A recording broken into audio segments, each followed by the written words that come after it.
নমস্কার বন্ধুরা। বাংলাদেশের সংখ্যালঘু হিন্দুদের উপর নির্যাতনের ঘটনা যেন থামছেই না।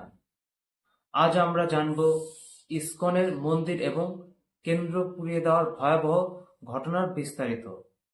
আমি কমল এবং এই বিষয় নিয়ে আজকের ভিডিওতে আলোচনা করব।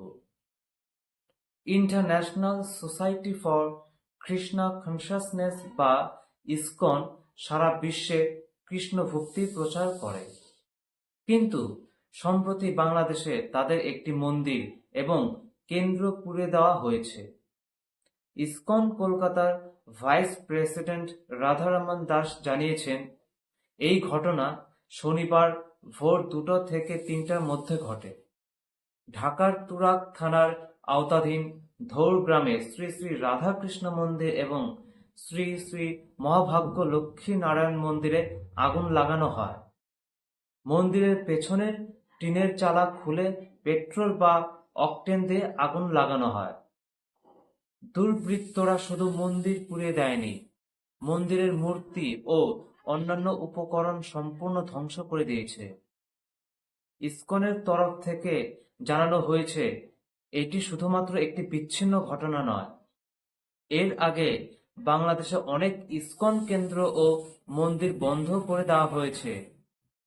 রাধারমণ দাস বাংলাদেশের ভক্তদের সতর্ক করেছেন যেন তারা প্রকাশ্যে তিলক বা গেরুয়া পোশাক না পরে। পশ্চিমবঙ্গে এবং ভারতে প্রতিবাদ শুরু হয়েছে, এমনকি লোকসভায় এই ইস্যুটি তোলা হয়েছে। বিজেপি সাংসদরা বাংলাদেশে সংখ্যালঘু হিন্দুদের সুরক্ষা নিশ্চিত করার দাবি জানিয়েছেন। বাংলাদেশে এই ঘটনার প্রভাব ভারতেও পড়েছে। পশ্চিমবঙ্গের কিছু হাসপাতাল বাংলাদেশি রোগীদের চিকিৎসা করতে অস্বীকার করেছে। এমনকি মালদার হোটেলগুলোতেও বাংলাদেশি অতিথিদের নিষেধাজ্ঞা জারি হয়েছে। এই ধরনের ঘটনার নিন্দা করা জরুরি। সকল ধর্মের প্রতি সমান সম্মান বজায় রাখা উচিত। আপনারা কি ভাবছেন এই বিষয়ে? কমেন্ট সেকশনে জানান। ভিডিওটি যদি গুরুত্বপূর্ণ মনে হয় তাহলে শেয়ার করুন এবং আমাদের চ্যানেলটি সাবস্ক্রাইব করুন ও এই ফেসবুক আইডিটি ফলো করুন।